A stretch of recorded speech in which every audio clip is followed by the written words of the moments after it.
Isang mapagpalang araw po sa ating lahat, sa ating mga tagapakinig, tagapanood, at lalong-lalo na sa ating guro na si Doc Pe. Magandang araw sa aking mga kapwa mag-aaral.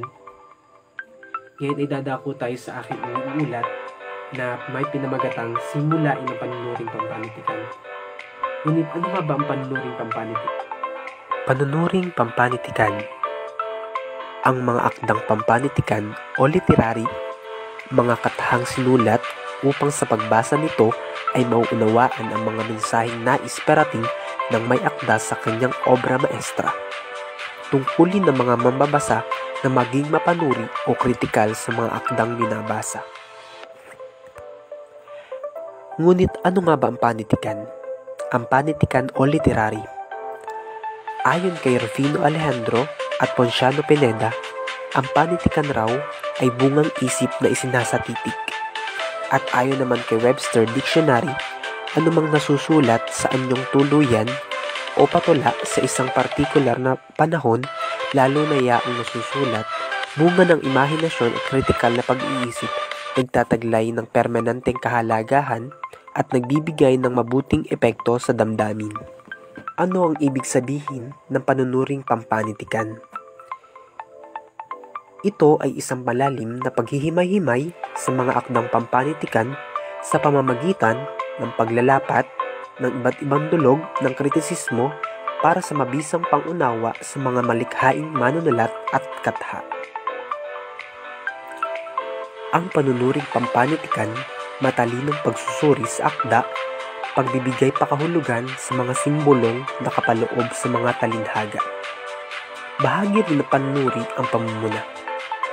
Babanggitin ang kagandahan o positibong bagay na nakita o nabasa sa akda.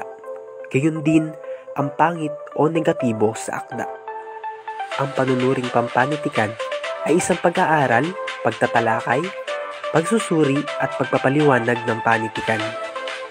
Ito ay may dalawang sangay: pagdulog at pananalig. Una, ang pagdulog, ito ay nahahati sa apat na uri. Una, formalistiko o pag-aanyo, moralistiko at psikolohikal, at ang huling uri ay sosyolohikal, panlipunan. Pangalawa, pananalig. Binubuo ito ng maraming uri tulad ng klasismo, romantisismo, realismo, naturalismo, impressionalismo, expressionismo, simbolismo, extensionalismo, at feminismo. Narito ang mga karagdagang detalye. Sa pagsusuri, kinakailangan ang lubos na paghihimay sa mga akdang sinusuri tulad ng buong nilalaman ng akda, paraan ng pagkakabuo nito, at ang ginagamit ng author na pamamaraan o estilo. Kinakailangan din ang manunuri ay may opinyong bunga ng objektibong pananaw laban man o katig sa katha, kaya mahalagang siya ay maging matapat. Sunod, ang pagpapaliwanag o panunuligsa sa isang akda upang ihatid ang kahalagahan nito ay ang pamumuna. Isa sa mga aspektong lumikha ng mga akdang pampanitikan kasama ang iba't ibang sangkap ng kaligasan at mga kaugnay ay kapaligiran. Dalawa ang layunin ng panitikan. Una, magbigay aliw, at pangalawa, magbigay aral. Kaya mahalaga din sa mga akda ang magkaroon ng bias sa kaasalan. Mula rito, maraming napupulot na pangyayari, sitwasyon, at banghay na maaaring gamiting paksa sapagkat batay ito sa sariling pagmamasid o karanasan. Ang kalipunan ng mga pinagyamang sinulat o nilimbag sa isang tanging wika ng tao ay panitikan. Ang pinakamahalagang salik na nagturo sa atin kung paano lumikha ng mahuhusay na panitikan ay karanasan. Pinakamahalagang bisang taglay ng panitikan, hindi malikhain ang akda kung walang bias na kaasalan. Nag-uudyok ito na umunlad at yumaman ang diwa ng mga mambabasa, kaya tinawag itong bias sa kaisipan. Ang nobela, dula, maikling kwento, sanaysay, comics, tula at awit ay mga halimbawa ng panitikan. Ito'y napag-aralan na natin dati, ito'y pag-aaralan natin uli ngayon. At tinatawag natin itong pagpapalawak. Pinapalawak po natin kung ano ba ang wika natin. Nagkakaroon tayo dito ng iba't ibang terminolohiya o paggamit o nagkakaroon tayo ng ebaluasyon sa pagsusuri.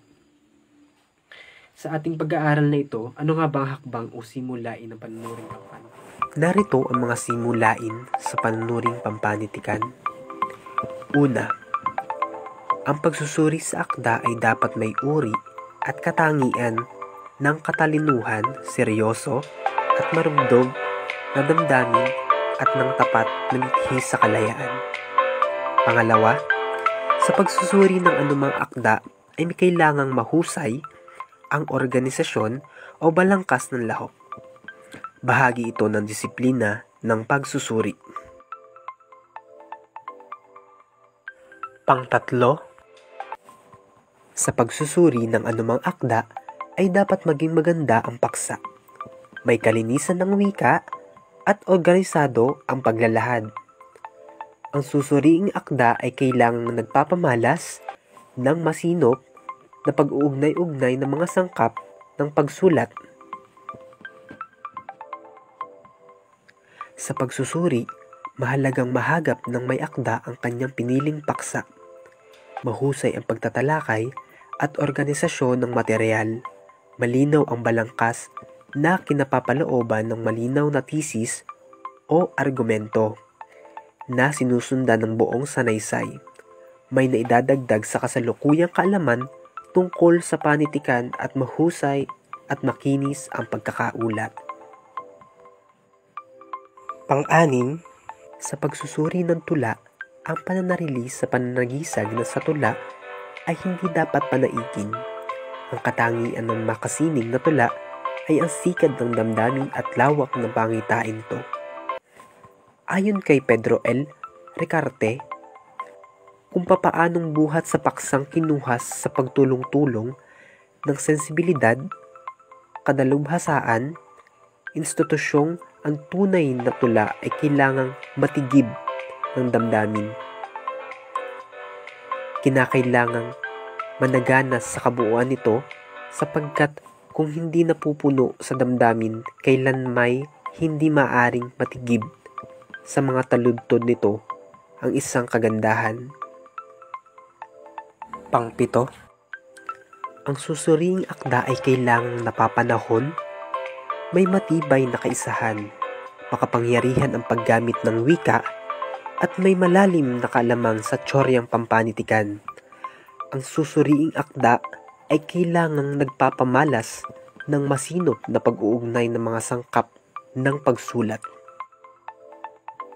At dito na po natatapos ang aking pag-uulat hinggil sa simulain sa panunuring pampanitikan. Naway may manatutunan kayo sa aking inulat sa araw na ito. Muli, maraming salamat. Salamat sa pakikinig.